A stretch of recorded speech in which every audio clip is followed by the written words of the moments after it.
there's Chelsea driving the new car. So we're about 110 miles probably from home. But got some real cool goodies in the back of it. So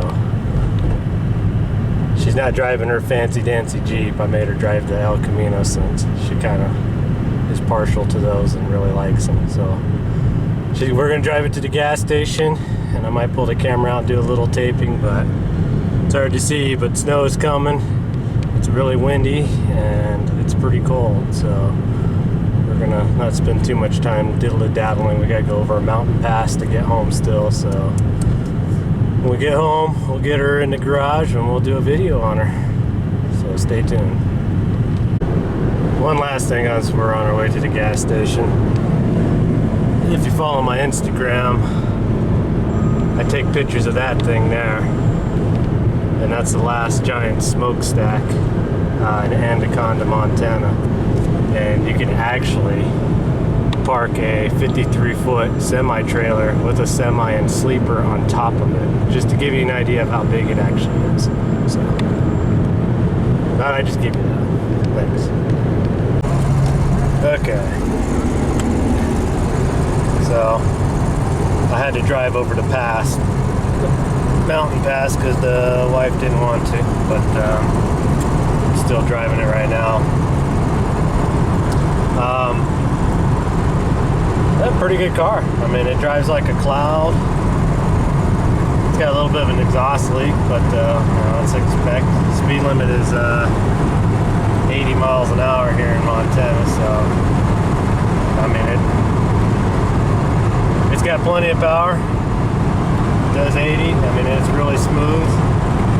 I think the steering box is a little worn out in it. It's really windy today, so it's a little sloppy on the steering part, but never got hot going up the pass.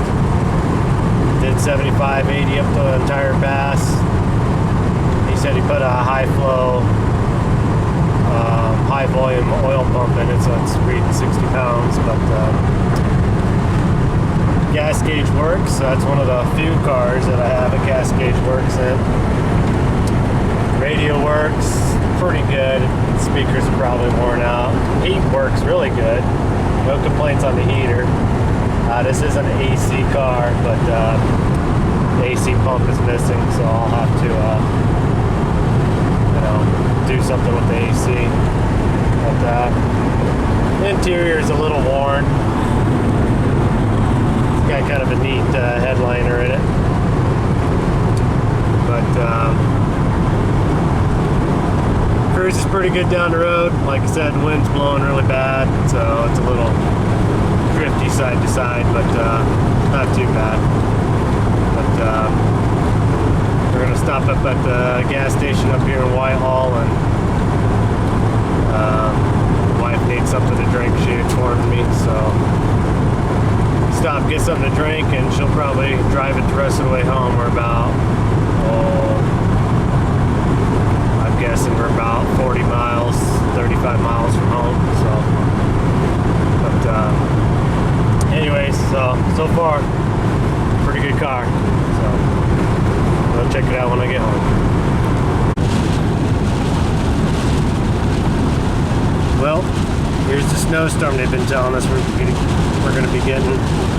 And yep, we're in the El Camino, and the wife is driving.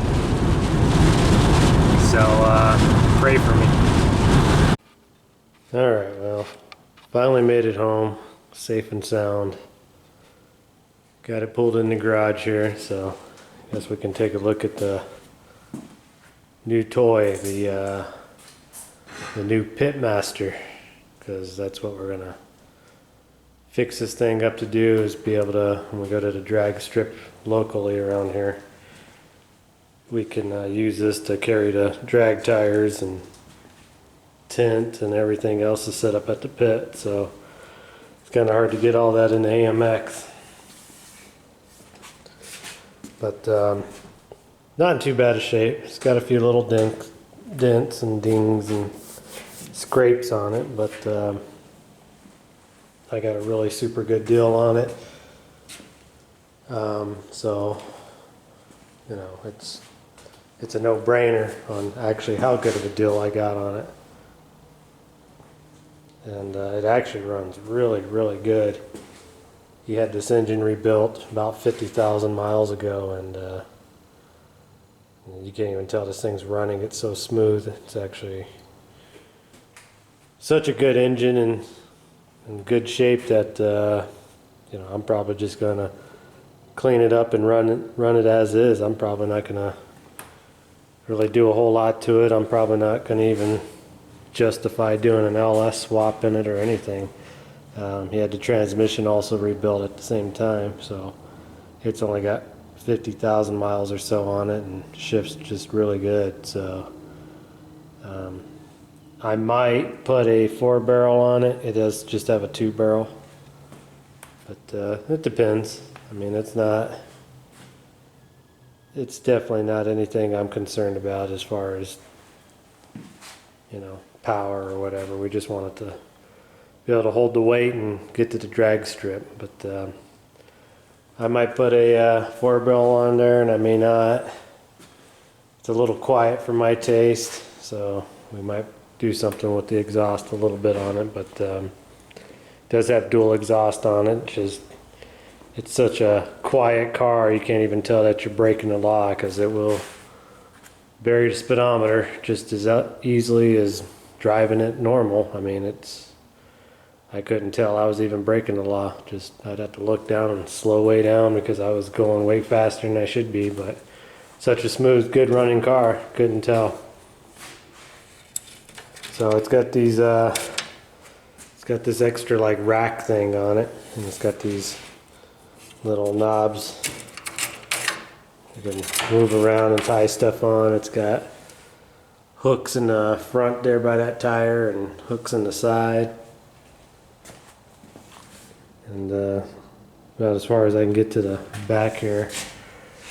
Got these really cool looking Z28 wheels. So there's 2 front and 2 rear.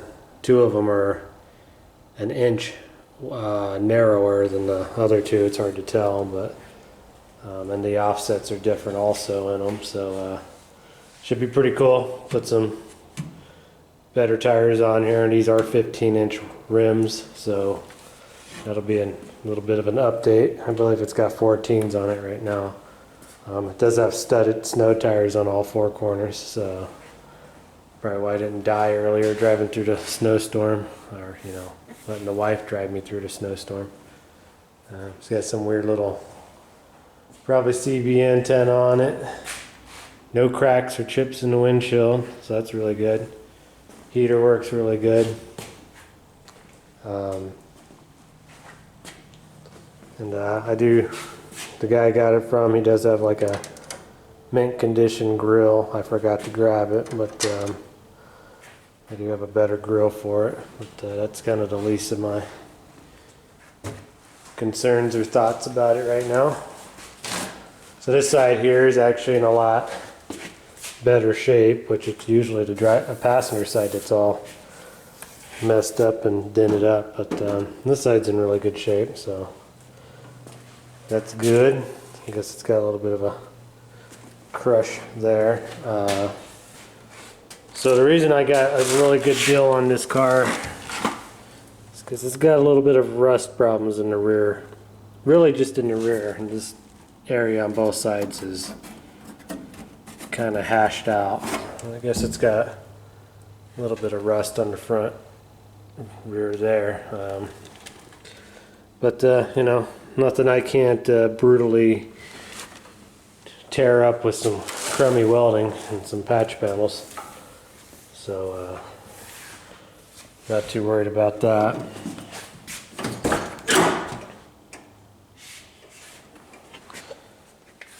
The inside, I kind of videotaped the inside a little bit, but I was driving and probably should pay more attention to what I was doing. Steering wheel is a little sticky, so the wife demanded some sort of cover on it, but she also told me that she wants a different steering wheel right away in it, so I'll be doing that. And then while we were driving, the wife thought she should look pretty and folded this down to look in the mirror, and it fell out and hit her in the head, so gotta get a new one of them or do something, replace it or something like that. But all the paperwork for the engine rebuild and stuff is actually in the glove box, and here's the missing cap from those wheels. Had them in here. Yeah, I mean, it's not too terrible, but it'll need new carpet. Carpet's wore out, and I get some I can't even think of what you call floor covers or whatever. Floor mats. There we go. That's what the word I'm thinking of. Floor mats. And it's got that weird little cubby hole right there that my wife's already stuffed a bottle of water in. It is a bench seat. My wife is only like 5'6" or so, and we had to mess with getting the seat moved up so she could reach the pedals. So I've never personally owned an El Camino, but I'm really surprised on the amount of room behind the rear seats. So we're not 100% sure, but that tire is probably really super old. Probably gonna not assume that it's the original one, but still, it's been in there a long time. It feels like it's got air. And I don't know if that seat belt's supposed to be around it or not. No, it looks like it's probably a factory deal. So, am I gonna remove that? Probably not. Got the jack there, the old bumper jack that would fall down and crush you, I guess. But well, this is the first I've actually looked in this car, so if we find anything strange, we'll find it together. But I'm pretty sure we're not going to find anything strange in the car. But you never know. You never know what you'll find in these. So it's got that custom headliner. It's better than it sagging on my head and bothering me while I'm driving, so I'm not going to complain. Good tight windows, not rattling around or anything. Door shut's good.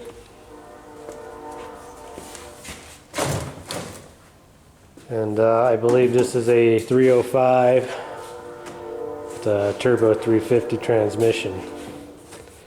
So you know, not really a powerhouse, but you know, said it runs really good, and we kind of figured it got about 15-16 miles to the gallon, something like that. So well, there's that clanking noise we heard when the windshield wiper was on. Guess I'll have to figure out why it's rubbing on that. So the first thing we'll probably do is switch the steering wheel and find a dash cover to hide all the cracks in the dash. And we got to fix the door handles. This one's kind of bent and kind of sharp and kind of pokey, and that one's broke off. Oh, and we need another one of these things. And probably need some more of those things there. But